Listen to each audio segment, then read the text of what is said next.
ពុកម៉ែបងប្អូនជាទីគោរពដំណឹងដ៏ល្អមួយដែលខ្ញុំបានទទួលបានពីព័ត៌មានផ្លូវការនៅក្នុងប្រទេសជាណាចក្រកម្ពុជាយើងតាក់ទងជាមួយនឹងបងវីរៈកងទ័ពទាំង18នាក់ដែលត្រូវបានទាហានថៃបាទក៏ដូចជាខាងកងកម្លាំងថៃចាប់យកទៅរហូតមកដល់ពេលនេះមិនទាន់មានការដោះលែងទេមានន័យថាដោះលែងចំនួន2នាក់ហើយនៅសល់18នាក់ទៀតហើយពុកម៉ែបងប្អូនទាំងអស់គ្នាប្រកាសជាចង់ដឹងហើយអំពីសុខទុក្ខរបស់បងវីរៈកងទ័ពទាំង18នាក់បាទហើយសម្រាប់នៅពេលនេះផងដែរខាងអង្គការសហប្រជាជាតិទទួលបន្ទុកខាងសិទ្ធិមនុស្សបាទគឺបានផ្ដល់ព័ត៌មានជាផ្លូវការហើយតាក់ទងជាមួយនឹងកម្លាំងវីរៈកងទ័ពរបស់កម្ពុជាយើងដែលត្រូវបានទាហានសៀមចាប់យកទៅធ្វើការឃុំឃាំងរហូតមកដល់ពេលនេះមានរយៈពេលយូរដែរហើយសុខទុក្ខរបស់គាត់យ៉ាងណានោះយើងទៅស្ដាប់ជាមួយនឹងខ្ញុំបាទទាំងអស់គ្នាបាទគណៈកម្មាធិការសិទ្ធិមនុស្សកម្ពុជាចេញសេចក្តីជូនដំណឹងដល់សាធារណជនឲ្យបានជ្រាបថា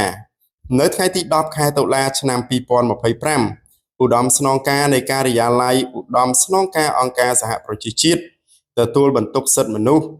OHCHR នៅទីក្រុងហ្សឺណែវប្រទេសស្វីសបានឆ្លើយតបទៅនឹងញត្តិបន្ទាន់របស់កសមកពាក់ព័ន្ធនឹងកងទ័ពកម្ពុជាទាំង18រូបដែលកំពុងស្ថិតនៅជាប់ឃុំឃាំងនៅក្នុងលិខិតឆ្លើយតបរបស់ OHCHR ឯកឧត្តម Volker Turk កងទ័ពរបស់កម្ពុជាទាំង18នាក់ដែលត្រូវបានឃុំខ្លួនត្រូវបានទទួលការថែទាំយ៉ាងពេញលេញស្របតាមច្បាប់សិទ្ធិមនុស្សអន្តរជាតិនិងច្បាប់មនុស្សធម៌អន្តរជាតិជាធរមានព្រមទាំងបានអំពាវនាវដល់រាជរដ្ឋាភិបាលប្រទេសថៃពាក់ព័ន្ធទៅនឹងកងទ័ពកម្ពុជាដែលកំពុងស្ថិតក្រោមការឃុំឃាំងរបស់យោធាថៃផងដែរបាទអញ្ចឹងនេះគឺជាព័ត៌មានបាទដែលយើងអាចទុកចិត្តបានរបស់បាទឧត្តមស្នងការអង្គការសហប្រជាជាតិទទួលបន្ទុកផ្នែកសិទ្ធិមនុស្សបាទនៅទីក្រុងហ្សឺណែវប្រទេសស្វីសហ្នឹងគឺបានធ្វើការឆ្លើយតប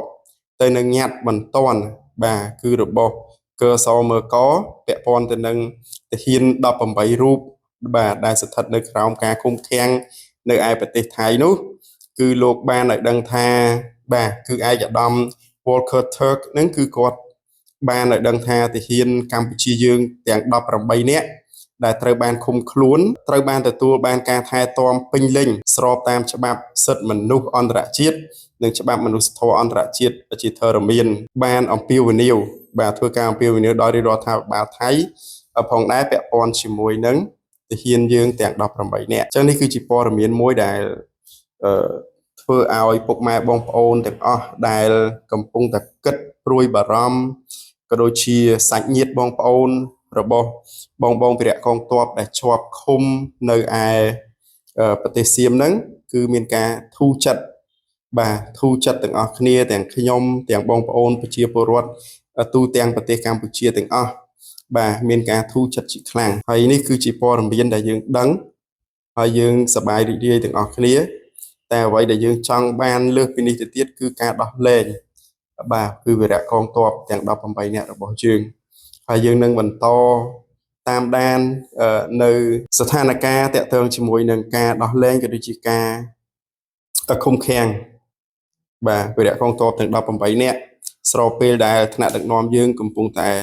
បាទអំពាវនាវក៏ដូចជាស្វះស្វែងរកនៅកិច្ចអន្តរាគមន៍ផ្សេង